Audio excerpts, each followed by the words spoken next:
A lot of Nigerian men are pedophiles. And when I say pedophiles, I know you're thinking a 50-year-old man talking to a 13-year-old, but I'm talking about these 20, 26, 25, 23-year-old men talking to 15, 16, even 17-year-olds. I was reading an article on gender-based violence in Nigeria. One of the articles said Nigeria has one of the highest rates of child marriages in Africa.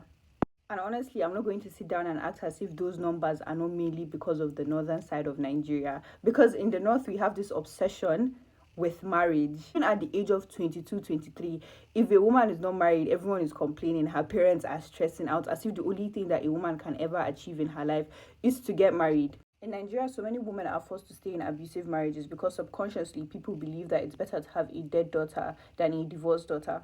In this country, there are so many men that are pedophiles. There are so many 20-something-year-old men dating teenage girls, and everyone is allowing it because they believe, okay, that means she can get married faster. There are so many old men getting married to tweens and teens, but then there are also men, not old, 20-something-year-old men preying on teenage girls that are still in secondary school. And it has been so normalized that those girls and their parents and society do not see a problem with this. And even when people think that there's a problem with it, nobody speaks up because it's something that is way too normalized. So many girls that were dating older men when they were younger always look back and realize that that man was a weirdo and always end up regretting it. And it's so funny because, like, a lot of times these girls think to themselves, oh, older men are more mature. Actually, they are not.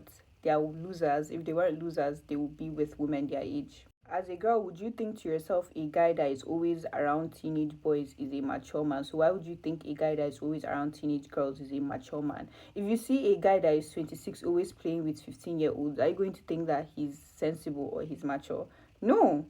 You're going to think he's a loser and he's weird and his age mates don't want to play with him. It's the exact same situation. And it's so funny because men never call out their fellow guys for this disgusting behavior. I've literally seen it with my own eyes. A guy is telling his friend, oh, he's dating this girl, and the guy was like, isn't that girl 14? And he was like, and then they just changed the subject and continued talking like there was nothing wrong with that.